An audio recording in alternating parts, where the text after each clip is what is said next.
Hello, welcome to this week's episode of Over It All Thursdays, the podcast.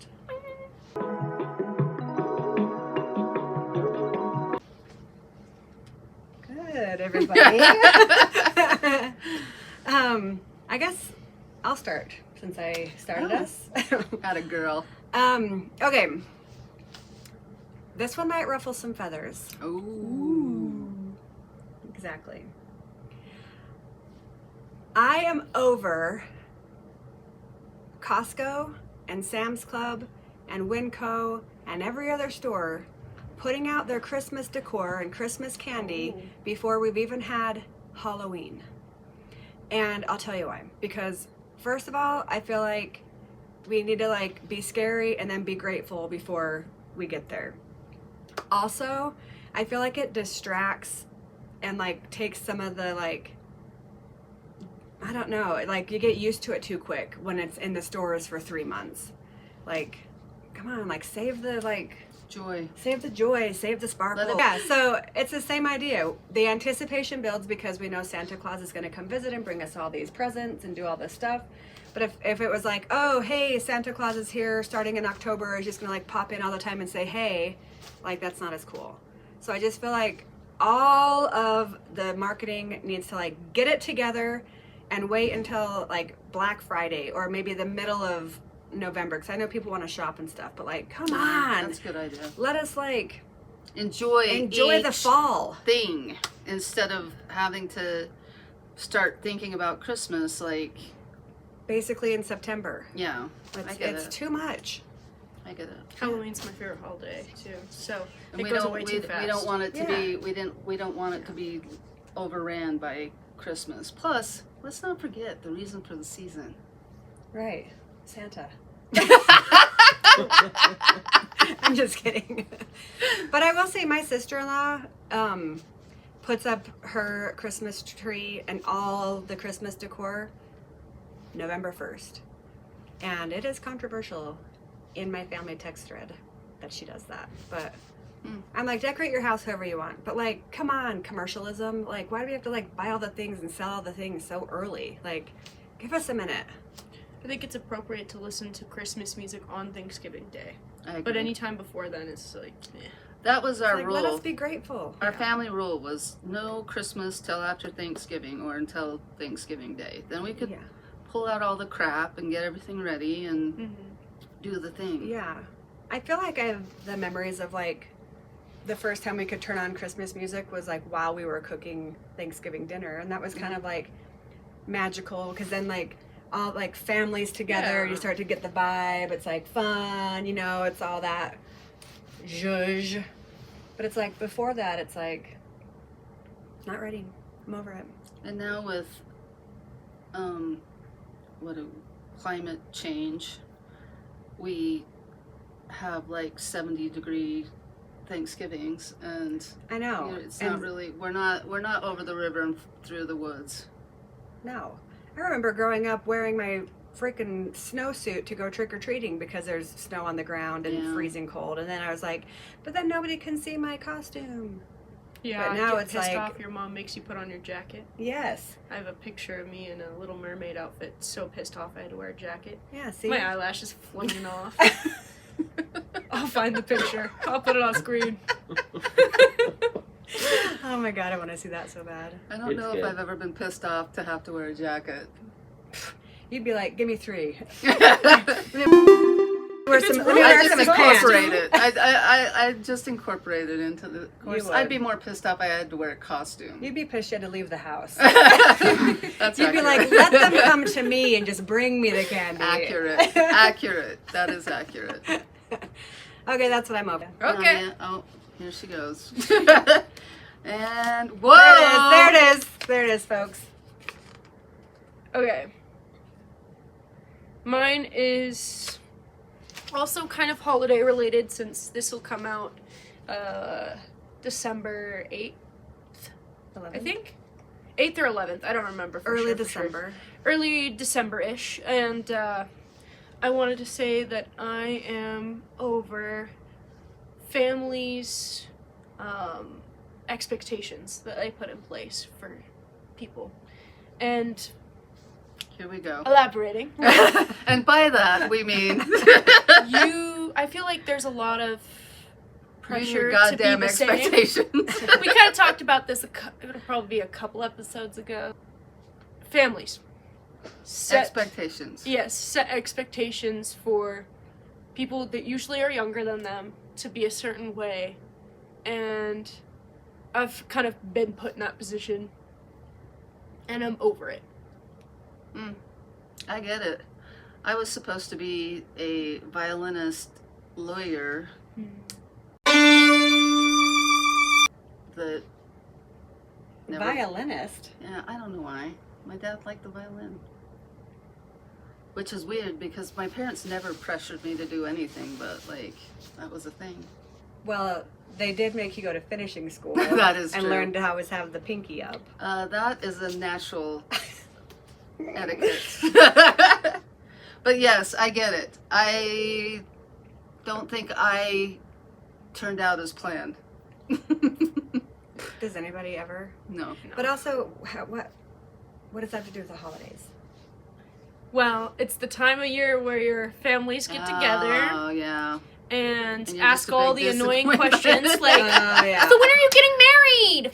Yes. How's your career going? School? You know? Yes. Got it. And Like especially when you see a family you haven't seen for a minute. yeah. And it's like all they care about is, are you hitting these benchmarks? And it's like, hey, how about the fact that I'm happy, in a stable relationship, Yeah. independent, making money? Like, Yeah. why does it have to be like, you pregnant yet? You married yet? You have your degree yet? It's like, do you? Yeah. Like, Yeah, I get it. that's There's hard. some pressure to living up to expectations and also feeling kind of, I don't know, I felt like I've seen myself kind of as a black sheep in my family just because I'm very different from them sometimes. So I'm just over it preemptively. I get it. These things haven't happened yet, but I never thought about that, but all three of us are like pretty much the black sheeps in our families. I mean, at least at some point we have been. Yeah. That's kind of Yeah. cool. I think it's that's definitely cool. to have a unique perspective. Yeah. Imagine that, but on top of it, growing up being the baby. The baby. Oh, shoot. Black sheep baby. But, well, I think you're killing it in my... Eggs. Yeah. I know I am. Who cares? Yeah. I mean, who cares? I mean, I didn't But that's meet why I'm Nicole over it. or get married till I was in my early 30s. She was in her early 40s. And it's like, how many years and how many dinners did It's you true. sit through where it's like, basically people are, it's a really like kind way of looking somebody in the face and saying, why are you still failing? Yeah. Basically, right? Like, it doesn't feel like you're actually interested in my life. It feels like, why are you giving me this like interview to make Yeah, sure that I'm breaking living down up and to some analyzing other everything. standard? Yeah. When really, especially around the holidays, everybody should be stoked about like just like loving each other Yeah. and spending time together with where we are and who we are. Ah. Aww. All I right, agree. you need to bring in something political now. Well, you know me. All right, Oh, what you shoot. got? What you got? Okay, this is what I'm over this week. So we had Obamacare, right? And that's been wiped out. But, I mean, for whatever, for what it was worth, it was, I mean, a kind of, I don't know, what, flaccid effort to give the Sorry. American people some health care, some sort of something. It was a really, really great starting point to Yeah, build on that yeah. never like launched. But no, yeah, failure to launch for sure. But here's what I've learned as a teacher. So when you come up with a big plan of like curriculum, rules, whatever it is, it's always your most challenging, we'll call them most challenging students that show you where all your loopholes are, right? And I feel like part of the problem with Obamacare is that the government has a lot of challenging students that have torn through all of the loopholes and helped whomever has bribed them or donated to their campaign fund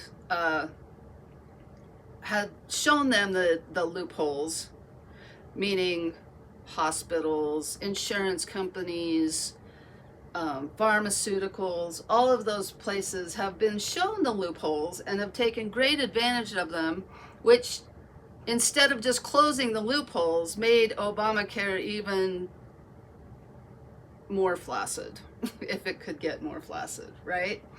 And so now here we are, and everyone is getting all of these raised prices for insurance, and Premiums have gone up, and everything else, and everybody is now, for lack of a better word, fucked as far as insurance goes. And this is where I get super pissed, because I thought that we had a what do they call that? Where big companies can't overrun everything and take over, what is that called? Antitrust, or I can't remember. Anti-monopoly. We'll just call it anti-monopoly. I find it, in my head, this should be super illegal. But for whatever reason, it's not. An insurance company can buy a bunch of hospitals and require that that's where all of their patients go, and then make the decisions of what is covered and what is not covered, as well as buying pharmaceuticals and everything else, and deciding how much it's going to cost and how much they're going to cover. It's all one big rotating circle of fucked. There you have it. And why do I always get all my voice raises and then we're done? Well, I don't know the answer to that, but I will add to just thinking about the American healthcare system is put in place to keep us unwell. That's accurate, too. This system is not a system that actually is interested in us being better and actually being healed and growing. I agree. I think the one caveat to that this book I've been listening to recently about ketamine therapy, that has been the one therapy that through every single study almost exclusively shows that more than antidepressants, more than talk therapy, more than any other therapy, ketamine therapy is legitimately healing and essentially fixing the pathways in our brains and getting people off of those meds and actually making people healthier, which I think is fantastic. And you won't be surprised, but most insurances won't pay for that, right? This is exactly what we're talking about here. If it's not going to make them any money, they don't care. They don't care. And insurance is it's the same thing with gamble. It's the same thing with the cannabis industry. Right. It's all the research has shown how many medicinal benefits come and they treat so many ailments. With cannabis specifically, there's so much research, especially around CBD with epilepsy and seizures, tons of research around pain in cancer patients, stomach conditions, tons and tons and tons. But we don't want, not us, but they don't want insurance to pay for that stuff because Right. we might actually be well and not be addicted to or dependent upon all the pharmaceuticals and antidepressants and all those things that are. So instead, you have to pay out of pocket for any of those therapies, including actually just talk therapy. Yep. A lot of insurances don't even cover just seeing a therapist. Yeah. And if they do cover it, the therapist gets really screwed because they don't pay hardly anything. The therapist can bill $185 and then they get paid $30. Yeah. That's insanity. Because they control all of those things when they own all of those things, and it's just ludicrous. And in the beginning, insurance was always a bet, right? We would bet that we were going to get sick or be in a car accident or whatever else, our house would blow up, whatever insurance we're talking about. And they would bet that we weren't going to. And then all they have done is increase their odds at the table of winning and winning to the point where we're just giving them money for nothing. Like, we're just, okay, here, take this. And then, fuck me. It's like that. Have you seen those like quotes or like little meme things going around that are like a patient goes to the pharmacy and they're like, here, my doctor says I need this medication. And they're like, oh, okay, cool. We're going to ask your insurance. And the pharmacy says, hey, insurance, her doctor says she needs this medicine. And the insurance is like, I don't know. Let me ask the doctor. Hey, doctor, does she need this medication? And the doctor's like, yeah, she needs the medication. And the insurance goes, well, we don't think she does, so we're not going to cover it. Yeah. Like, that's essentially what our healthcare system is. Yeah. Well, I've seen that happen in real time. Yes. Yeah. Yep. It is a funny haha, but it happens every day. It does. It happens all the time. And it, like, medical, bankruptcy is like one of the most, I think that is the most prevalent bankruptcy. Probably. We can't afford to get sick. We can't afford to do anything. It's so expensive and it's ridiculous. to go get help. Mm-hmm. So some people go without and then die. Yeah. Well, and the other reality of that is you can go to the ER and you like essentially have to be seen. Like ERs can't really turn people away. Mm-hmm. So going to the ER often becomes people's like primary care because they can't afford the upkeep of having a primary care physician. Yeah. Well, then we have like completely overloaded ERs. We have people who are sitting there for 8 hours to basically get no care. And then the hospital workers are like completely overloaded and it just like everything gets backed up. And it's like, what if like people could just go to a doctor and get help and then get better? Like, why wouldn't we want that? Right. You know, I mean, we want that, but.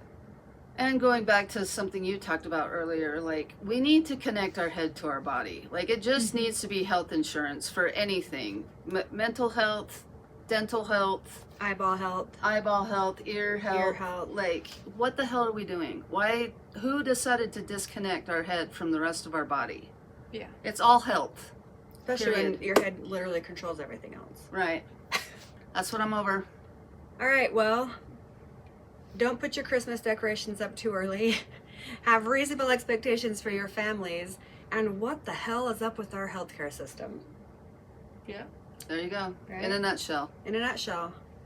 All Don't right. forget. Do all the things, push all the buttons, do all the follows. And comment. Tell us what you're over. Go buy a new pair of overalls. Yeah, don't forget that. And thanks for watching.